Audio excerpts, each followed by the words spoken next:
안녕하세요. 저는 그양기 가정교회와 함께 믿음을 키우고 섬기고 있는 김영배라고 합니다. 반갑습니다. 방금 목사님께서 이제 대표라고 말씀하시긴 했는데 사실은 양육반 수업을 들으면서 그 시간 동안 가장 부족했던 저한테 채울 게 많아서 또 많이 채워주셨기 때문에 또 이 자리에 서게 해주신 게 아닌가 싶습니다. 양육반 수업을 들으면서 그리고 과제를 하면서 느꼈던 은혜와 받은 것들을 여러분들께 전해드리고 함께 나누고 싶어서 이 자리에 섰습니다. 저는 어릴 때 온 식구가 하나님을 믿고 있는 기독교 집안에서 모태신앙으로 태어나서 자라면서 자연스럽게 하나님을 접하고 기도하는 생활을 했었습니다. 어릴 때부터 어른들께서는 예수님처럼 사람들을 사랑하고 품어주고 이해해주면서 자라야 한다고, 살아야 한다고 말씀을 해주셨는데, 사실 저에게 그 말씀을 해주셨던 어른들은 그렇게 살지 않으셨습니다. 그 차이는 저한테 좀 많은 고민을 갖게 했었고, 거기에 더해서 어릴 때 돌아가신 아버지의 가족분들과 예수님을 믿고 계시는 그 가족분들과 저희 어머니와의 어떤 불화로 인해서 저희 집은 점점 하나님과 교회와 멀어지는 시간이 됐었고, 10대 중반부터는 저는 이제 교회도 하나님도 찾지 않는 그런 생활을 길게 했었습니다. 하지만 하나님께서는 저를 다시 이곳으로 불러오기 위해서 준비하고 계셨던 것 같은데, 20대 후반에 이제 결혼을 준비하면서 알고 보니 제 배우자가 목사님의 따님이었고, 그래서 다시 장인어른이 운영하시는 목회를 하고 계시는 교회 다니면서 하나님을 다시 만나고 기도를 하고 예배를 드리는 삶을 시작하게 되었습니다. 다시 돌아왔다 이렇게 생각을 했었는데, 사실 양육반 수업을 듣고 마지막에 제가 좀 많이 빠졌었습니다.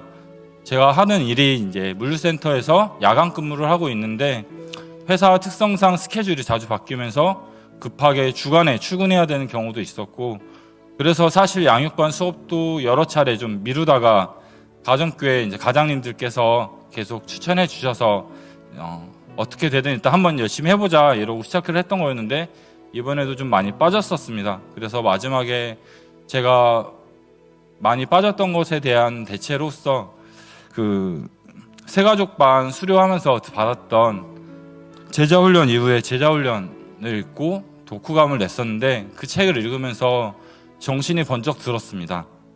그 안에 방랑자, 구경꾼, 청중이라는 단어가 있었는데요. 그 책을 읽으면서 나는 아직 돌아온 것이 아니었구나. 나는 아직 쳐다만 보고 있고 구경만 하고 있고 듣기만 하는 그런 사람이었구나.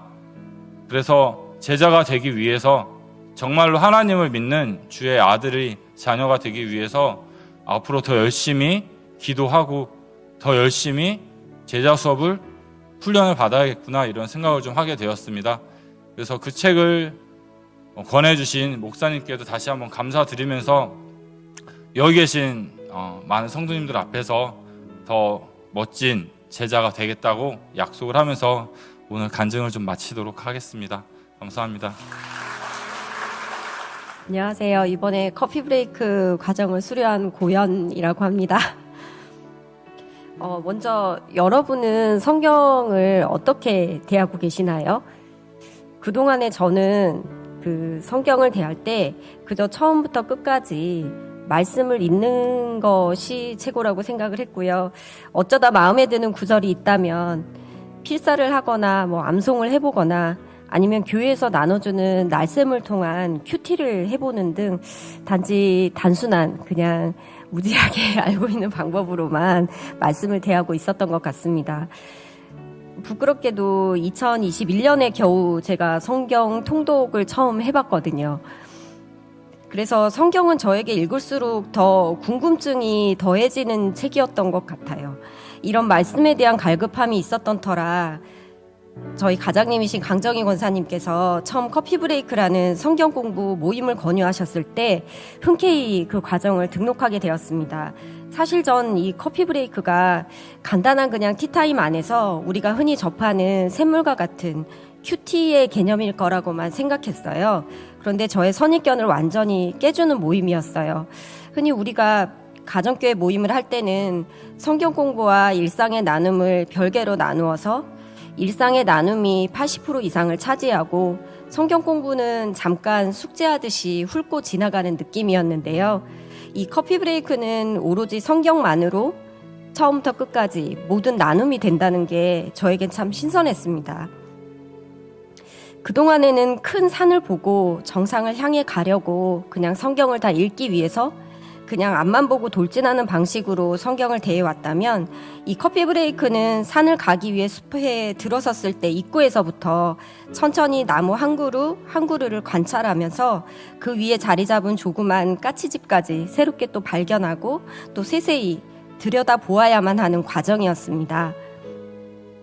이번에 공부하게 된 룻기의 발견은 총 4장으로 이루어진 룻기 말씀입니다. 모두 다 알고 있는 간단한 일화로 치부될 수 있는 이 말씀을 12주에 걸쳐서 한 장 한 장 까고 또 까는 시간들이었는데도 전혀 지루함 없이 말씀 한 구절 한 구절마다 그 안을 이루고 있는 단어 하나하나가 어떤 의도로 어떤 의미로 하나님이 우리에게 말씀하고 계시는지를 배우고 함께 나누게 되기 때문에 하나도 지루하지 않고 너무나도 기대가 되는 시간들이었습니다. 그리고 그 말씀을 제 삶과 빗대어 고민하고 나누고 하는 시간들이 저에겐 너무나 많은 은혜로 다가왔습니다. 세상적으로 사실 왜 세상엔 보아스와 같은 남자가 없을까? 나는 왜 룻처럼 현숙하지 못했나? 하는 이 실없는 질문에도 함께 공감해 주시는 권사님, 집사님들을 통해서 나를 돌아보게 되었습니다. 또 본인들의 삶과 경험을 나누며 들려주셨던 말씀들 때문에 제가 더 위로받고 힐링하는 시간이었습니다. 그리고 우연히 일어나는 모든 일에는 반드시 하나님의 계획하심과 무한한 사랑하심이 작용하고 있다는 것을 또 한 번 깨달아 알게 되었고 우연을 가장한 필연으로 반드시 우리를 사랑해 주시는 하나님을 이렇게 말씀으로 더 가까이 다가가 알게 되는 벅찬 기쁨이 있었습니다. 그래서 사실 저에게 이 커피 브레이크는 수료가 아닌 다음 학기에도 다다음 학기에도 계속 되어야만 하는 과정일 뿐인 것 같고요. 다음에 만나게 될 말씀이 더욱 기대가 되는 모임입니다. 이런 귀한 시간을 알게 해준 우리 강정인 권사님, 장호빈 목사님께 감사드리고요. 이 과정을 통해 서로를 알게 한 커피 브레이크 저희 식구들 감사합니다. 무엇보다 말씀으로 더 가까이 만나뵌 나의 하나님 사랑합니다. 언제나 하나님의 계획하심 아래서 살고 싶습니다. 부족한 글 끝까지 읽어주셔서 감사합니다. 안녕하세요. 안중순입니다. 제가 이 자리에 있으니까 되게 어색하죠? 저도 그렇습니다. 그리고 제가 이런 걸 진짜 싫어하거든요. 그리고 남들이 이거 하시는 분들도 진짜 보기 싫어요. 그 겉과 속이 틀리기 때문에 그렇게 느꼈거든요. 근데 제가 이렇게 이 자리에 서게 됐습니다. 근데 제가 말씀드리고자 하는 건 간단하게 말씀드리려고 했더니 우리 목사님이 저한테 내용을 미리 내야 된다고 하더라고요. 얘기하는 것도 싫은데 내라 그러면 더 싫은 거 아닙니까? 작성을 해야 되고 막 그러는데. 그래서 고민하고 막 뺀질뺀질 빠지다가 우리 이제 강권사가 하기로 했으면 해야지 왜 자꾸 빼냐고. 그래서 새벽에 4시 반에 일어나가지고 이제 갑자기 생각이 나더라고요. 벌떡 잠자다가. 그리고 막 누가 막 짓 누르는 것 같아요. 그래가지고 벌떡 일어나가지고 이제 제 방 옆방에 그 사무실 같지 않은 사무실 하나 있었거든요. 거기서 PC 켜놓고 이제 막 다른 분들이 간증한 내용을 갖다가 보면서 작성을 좀 해봤어요. 근데 앞뒤가 안 맞는 거예요. 그래갖고 우리 딸한테 야 이것 좀 한번 좀 봐줄래 했더니 아빠는 앞뒤가 안 맞는데 그리고 엄마는 진짜 못한대. 그동안 어떻게 직장생활하고 어떻게 사람들을 관리했냐고 하면서 엄청 뭐라 그러더라고요. 그래서 야 나 있잖아 회사 다닐 때는 내장 갖고도 2시간 동안 브리핑 했거든. 그리고 회사는 그 서술식이 아니라 단답해갖고 그 키워드만 작성하는 거기 때문에 그게 습관이어서 그러는데 네가 좀 해주면 안 되냐 그러니까 생산 엄청 늦으면서 해주더라고요. 그리고 그거 하면서 꾸지람을 한 몇 시간씩 들었습니다. 그래서 저기 작성한 내용을 갖다가 간단하게 말씀을 드리려고 하는데요. 그리고 제가 이제, 그리고 또 그냥 말씀만 드리면 얘기하기가 수월할 텐데 또 작성을 한 내용을 갖다가 해야 되니까 그거를 좀 부족하더라도 좀 이해해 주시고요. 그 다음에 좀 들어줬으면 합니다. 저는 사실은 이 교회라는 말 듣는 거랑 교인이라는 그런 내용 자체를 진짜 싫어했었습니다. 그리고 교회나 교인은 집단 이기주의가 기본인 조직으로 저는 생각을 했었어요. 그래서 그 교회에 대한 어떤 편견, 그리고 그런 게 굉장히 심했었거든요. 그랬는데, 그러니까 교회는 왜 다니는지를 이해를 못했어요. 그리고 교회 다니는 사람 자체를 싫어했었습니다. 그리고 제 입에서 그런 분들한테 하는 얘기가 기본적으로 가증이라는 말의 이제 기본적인 그 일상한 용어가 됐었습니다. 그래서 우리 강권사가 교회에 대해서, 믿음에 대해서, 신앙에 대해서 얘기할 때마다 그냥 중간에 잘라버리고 가증스러운 얘기 하지 말라 그랬어요. 그냥 말만 하지 말고 행동을 하지 않는 것 같은 생각이 들어서. 그런 제가요, 젊어서 이제 사고도 많이 치고, 강권사 얘기 듣지도 않고, 그러다가 이제 나이 먹고 힘이 떨어지고 그러니까 강권사가 이제 옆에서 살려고 하니까 말을 들어야 된다고 생각을 하고, 안 그러면 쫓겨나잖아요. 힘도 없는데. 그전에는 돈이나 벌어줬으니까, 그래도 돈 받는 재미로 해갖고 저를 잡았겠죠. 지금은 그렇지 않으니까. 그래가지고 이제 쫓겨나기 싫어서 이제, 그리고 또 교회 가자고 했는데 안 가잖아요? 그럼 일주일이 엄청 피곤합니다. 계속 막 옆에서 막 다니면서 막 궁시렁궁시렁 돼요. 그 한 시간을 갖다가 봉사 안 해줬다고. 그래서 이제 그런 걸 싫어서 이제 교회를 나가게 됐고요.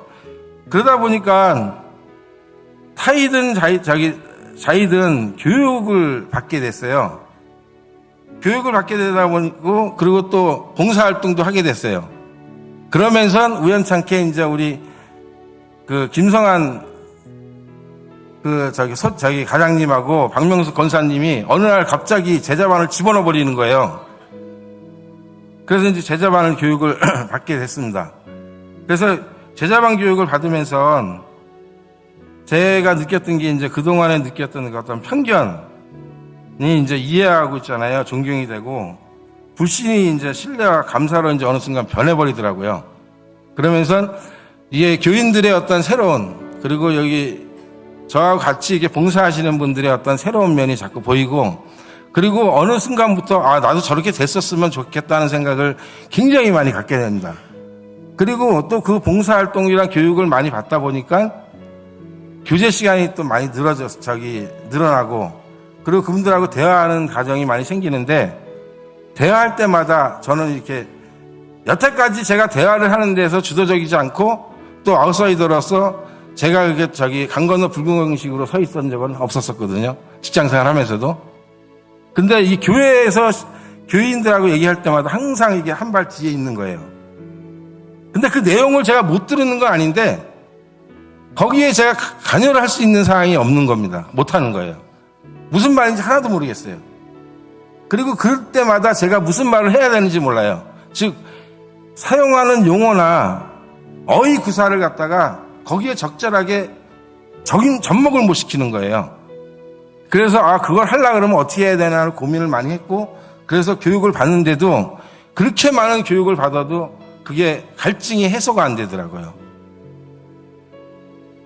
그러던 중에 이제 주보를 한번 봤어요. 근데 제가 항상 그 신앙에 대한 그 교인으로서의 어떤 롤모델인 분들이 PSP라는 교육, 거기에 신청을 하신 명단을 봤어요. 그래서 이걸 보면 나도 어느 정도는 따라가지 않겠나 싶은 생각이 들어서 그동안 거의 반강제적으로, 그리고 남들이 신청을 해나가서 교육을 받았었는데, 이번에는 제가 한번 스스로 교육을 한번 받아보야겠다는 생각을 가지고 신청을 하게 됐습니다. 근데 그게 저의 어떤 엄청난 그 실수란 걸 알았어요. 왜냐하면 남이 시켰으면 내가 하기 싫은데 왜 시켰냐고 해서 빠질 수는 있었어요. 근데 이건 제가 하기로 했거든요. 그 우리 강권사한테 사전에 했더니 좋다고 당연히 받으라고 하더라고요. 저는 야 그거 어려우니까 너가 어떻게 받냐 하지 말라 그러면 싹 슬쩍 뺄라 그랬는데 그냥 흔쾌히 1초도 고민 안 하고 당연히 받아야지 그러는 거예요. 그래서 받게 됐는데 그런데 이제 교재를 와가지고 사전 학습을 해야 되는 거랍니다. 근데 교재를 집으로 보내주기로 했는데 교재가 안 오는 거예요. 오늘 교육을 시작을 해야 되고 사전 학습을 해야 되는데 아무것도 모르는 친구가 사전 학습 해도 모르는데 책을 보지도 못하고 사전 학습도 안 했는데 어떻게 교육을 들어갈 수 있겠어요. 그래서 교육 3시간 전에 우리 교육 담당 목사님이신 이현재 목사님한테 전화를 했어요. 저 교재 안 왔는데 어떻게 할까요? 그러니까 당신이 갖고 있는 걸 갖다가 드릴 테니까 그럼 먼저 사전 학습하고 나중에 오면 달라고 하시더라고요. 그래서 부인하게 교회 와서 받아서 갔는데 우리가 보통 보면 사전 학습이면 한 10분이면 끝나잖아요. 그죠? 근데 이거는요 3시간 전에 받았는데 그래서 충분히 하실 거라 생각했는데 책 자체가 두께가 이래요. 그게 2권이에요. 받는 순간 아찔한 거예요. 신청 잘못했죠. 책 보고 사람 완전 그냥 그죠. 그리고 난 다음에 사전 학습을 하려고 딱 보니까 깨 같은 글씨가 있잖아요. 30-40장을 해야 되는 거예요. 그거 한 장도 책 보기 싫고 이게 한 2-3줄 보면 졸려갖고 잠이 오는 제가 그리고 공부하고 회사 다닐 때도 그렇게 막 과제 내라고 하고 막 그냥 학습하라고 하고 그래도 안 했던 제가 그걸 할 수 있겠습니까? 못하죠. 근데 어떻게 해요? 제가 신청을 하고 누가 하라 그런 것도 아니고 스스로 하겠다고 했으니까. 그래갖고 우여곡절 때 3시간 동안 방 안에 박혀갖고 하는데 또 그걸 읽으면 통상적으로 우리가 다른 걸 읽으면 내용을 알으니까 빨리 지나갈 수가 있잖아요. 그리고 앞뒤가 어느 정도 맞으니까 넘어갈 수가 있습니다. 중간에 그냥 빼버릴 수가 있는데 그 한 글자 한 글자 자체의 용어를 갖다가 이해를 전혀 못하고 거기에 나와 있는 그 인물들의 이름 자체도 그분이 뭔지를 모르겠는 거예요. 그래서 옆에다 이제 성경 갖다 놓고요. 그리고 그동안에 교육받았던 내용 같은 거 있잖아요. 갖다 놓고 쫙 펴놓고 막 찾아가면서 하니까 그게 잘 안 되더라고요. 그래도요. 그래서 어떻게든 해갖고 3시간 동안 해서 교육은 끝냈습니다. 사전 학습해갖고 교육을 했는데 도저히 못하겠어요. 그래갖고 이제 어찌됐든 이리저리 해가지고 무지가 힘이라고 일주는 지났습니다. 그리고 이제 하다가 힘들어가지고 이제 2주차 그만둘까도 생각을 하다가 도저히 안 되겠다 그래서 그리고 또 그 힘들어가지고 타 조원들한테 이제 얘기를 하는 과정에 타 조원이 그러더라고요. 힘들죠 그러더라고요. 이게 원래가 3단계라고 그러더라고요. 근데 아무것도 모르는 제가 어떻게 3단계를 해요. 그래서 도저히 안 되겠다. 포기를 해야 되겠다 생각을 하고 2주차 갔는데 다른 분이 안 나왔어요. 빠졌어요. 그럼 저까지 얘기하면 조장님이 실망하실 것 같아요. 다른 분들이. 그래서 넘어갔어요. 그래갖고 이제 열심히 또 2주차 연습을 하고 하면서 점점 분량이 늘어나니까 더 못하겠는 거예요. 그래서 3주차 해서 그때 못하겠다고 얘기하려고 했더니 또 한 분이 안 나오신 거예요. 그리고 나서 제가 이제 말씀을 드리면 근데 남은 조원이 저희한테 4명이에요. 그럼 제가 빠지면 우리 조업 파괴되는 거잖아요. 먼저 그만두신 분들은 되게 편한 거죠. 근데 저는 있잖아요. 그만두면 제가 이제 책임을 져야 되는 거예요. 그 조를. 제가 파괴시켰으니까. 그래서 그냥 우여곡절 끝에 이렇게 가게 됐습니다. 예, 그냥. 그냥 이거 간단하게 해야 되는데 너무 얘기하는데. 그래서 이래저래 해가지고 교육을 마쳤습니다, 제가. 그리고 어느 날, 그러다 보니까 이제 화요일이 기다려지더라고요. 그리고 그 전에 이제 사전 수업도 열심히 하고, 그래서 화요일 날 교육 받고, 그러다 보니까 지금 이렇게 10몇 주 지나가지고 수료도 하게 됐어요.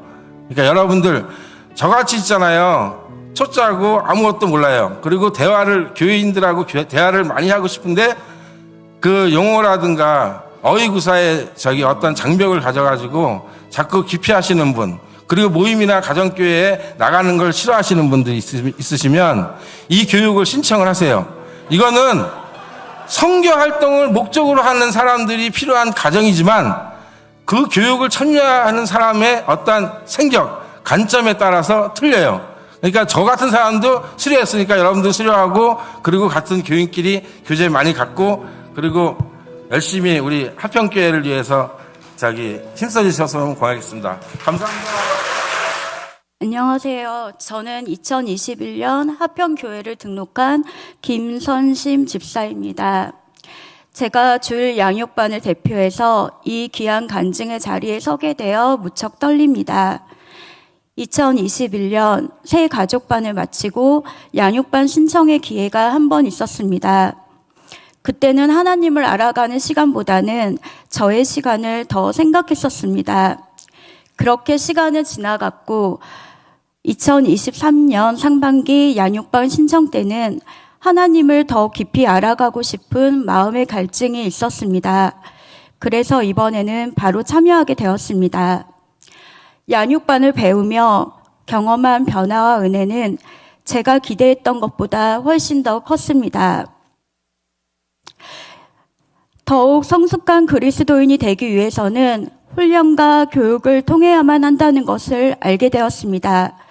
성경, 하나님, 예수 그리스도, 성령님, 구원, 교회, 그리스도인과 예배, 교제, 기도, 전도, 시험과 균형 잡힌 신앙생활까지 많은 주제를 공부하였습니다. 그때마다 성경 구절을 찾아가며 한 번 더 말씀을 묵상할 수 있었고, 성도님들과 나누는 기도와 간증, 그리고 교제 또한 은혜로웠습니다. 그리고 에베소서 2장 8절, 너희는 그 은혜에 의하여 믿음으로 말미암아 구원을 받았으니 이것은 너희에게 난 것이 아니요 하나님의 선물이니라. 이 말씀은 저에게 큰 기쁨으로 와닿았습니다. 저는 저 자신의 부족함에 대한 자책감과 죄책감으로 살아왔습니다. 나 같은 사람도 구원받을 수 있을까 하는 두려움도 컸습니다. 하지만 구원은 하나님이 주신 은혜이며 귀한 선물이라는 것을 알게 되며 그동안의 어두운 마음이 아닌 하나님의 크신 사랑에 대한 감사와 기쁨을 주셨습니다. 저는 앞으로 더 다양한 교육의 시간에 참여하여 하나님을 더 깊게 알아가고 하나님이 기뻐하시는 모습으로 살아가겠습니다. 양육반을 매주 열정적으로 이끌어주신 정세영 목사님과 함께 기도해 주시고 교제 나누었던 우리 양육반 성도님들께도 감사 인사드립니다. 마지막으로 너무도 연약한 저의 모습까지도 사랑해 주시는 하나님의 크신 사랑과 은혜에 감사드립니다. 감사합니다. 하루도 문제없이 평화로운 인생을 사는 건 불가능한 것 같습니다. 깨어진 세상에서 살고 있는 우리는 매일 예상치 못한 다양한 문제와 갈등 상황을 맞이하게 됩니다. 정치적, 사회적 갈등뿐 아니라 가족들, 친구들, 지인들과의 관계 속에서 갈등하고 때로는 분노할 때가 많은데요. 저에게 가장 힘든 관계는 가족과의 관계, 특히 남편과의 관계였던 것 같습니다. 오랜 결혼 생활 후에 내린 결론은 내 힘으로는 절대로 남편을 변화시킬 수 없다는 사실입니다. 남편의 모습이 내가 원하는 모습으로 변화되기를 기다리는 것은 어리석은 시간이었습니다. 그러나 태도를 바꿔 남편을 위해 기도하기 시작한 순간부터 제 마음속에 평안이 찾아왔습니다. 하나님께 내어 맡기고 나니 왜 그렇게 쉬운 걸 이제야 깨달았을까 아쉬움이 컸습니다. 또한 남편이 나의 행복의 주체가 아닌 나 자신이 행복의 주체가 되기로 결심한 순간부터 제 마음은 자유를 얻었습니다. 갈등과 불안의 해답은 바로 제 안에 있었던 것입니다. 다혈질 기질이 다분한 가족 안에 갈등이 생길 때면 제가 중재할 때가 많았습니다. 가끔은 나도 그들처럼 똑같이 행동해버리고 싶은 마음이었지만 화평케 하는 자라는 성경 속 말씀이 저를 붙잡아 주었습니다. 마치 하나님이 저에게 주신 말씀 같다는 생각이 들었습니다. 휘몰아치듯 다가오는 인생의 문제 앞에서 마음의 평안을 유지하기란 쉽지 않았습니다. 아침마다 말씀 묵상을 통해 제 마음과 생각을 지키는 것은 빼놓을 수 없는 일과가 되었습니다. 아무것도 염려하지 말고 다만 모든 일에 기도와 간구로 너희 구할 것을 하나님께 구하라. 그리하면 모든 지각에 뛰어나신 하나님의 평강이 그리스도 예수 안에서 너희 마음과 생각을 지키시리라. 라는 빌립보서의 말씀을 붙들고 이미 세상을 이기신 예수 그리스도로부터 오는 평안이 제 안에 거하기를, 그리하여 제가 불안과 낙심에 매몰되지 않고 마음과 생각을 지키며 살 수 있기를 간구했습니다. 이런 저에게 피스메이커 강좌는 죄로 인해 깨어진 세상과 나를 다시 한번 객관적으로 통찰할 수 있게 해주는 기회가 되었습니다. 혼돈의 세상 속에서 어떻게 화평케 하는 자로서의 삶을 살 것인가에 대한 해답을 주는 귀한 시간이었습니다. 주말이 다가오면 이번에는 어떤 지혜의 말씀을 듣게 될지 기대되는 10주였습니다. 무엇보다 우리가 직면하는 다양한 갈등을 회피하는 것이 아니라 직면한 갈등을 성경적인 관점으로 해석하고 해결하려는 노력을 하게 되는 귀한 시간이었습니다. 피스메이커의 추천 도서를 읽으면서 지적인 충만함 또한 느낄 수 있었습니다. 빅터 프랭클의 죽음의 소용소에서를 읽고 인간은 죽음의 위협이 있는 삶의 절망 가운데서도 존엄한 선택을 할 수 있으며 이를 통해 삶의 의미를 찾을 수 있다는 사실을 발견했고, 쿠션이라는 책을 통해서는 변화의 문은 오직 내면에서만 열 수 있으며 진정한 자유란 상황에 몰려하는 선택이 아닌 내가 상황에 대해 가장 적절한 반응을 하는 선택이라는 걸 알게 되었습니다. 분노는 하나님께서 우리에게 허락하신 감정 중 하나로 하나님께서 받으시는 의로운 분노가 있는 반면, 동기가 하나님께서 벗어난 분노는 또 다른 분노의 열매를 맺음으로 인정하지 않으신다는 것도 깨닫게 되었습니다. 온유와 대화, 공감, 사랑과 같은 여러 가지 분노 치료제 가운데 가장 마음에 와닿은 분노 치료제는 하나님의 주권이었습니다. 어떤 고통과 고난도 하나님의 계획하심이 있고 나를 선한 길로 인도하실 것이라는 믿음을 가질 때 마음속에 평안이 찾아오는 것을 느꼈습니다. 마음의 불안이 찾아들 때마다 우리를 향한 하나님의 생각이 평안이요 재앙이 아니며 미래와 희망을 주려 하는 것이라는 예레미야 말씀을 묵상했습니다. 내가 처한 현실은 어려운 현실 앞에서 왜 나만 겪는 고난이냐며 하나님을 원망하는 선택이 아닌 현실을 인정하고 하나님의 섭리를 믿고 수용하는 선택을 했을 때 마음이 평안해지고 소망을 품고 기도할 수 있었습니다. 하나님께 저의 분노와 좌절, 염려를 쏟아놓을 때 하루하루 견딜 수 있는 힘을 얻었습니다. 고통을 나를 파괴시키는 시간이 아니라 나의 내면을 성장시키는 시간으로 선택하게 하신 하나님을 피스메이커를 통해 명확히 깨닫게 하심에 감사를 드립니다. 지금까지 다양한 모양으로 저를 다듬어 오신 하나님께서 이후로도 그리 하실 것을 신뢰하며 평생 동안 하나님으로부터 오는 평안을 소유한 화평케 하는 자로서의 삶을 살아내기를 간절히 소망합니다.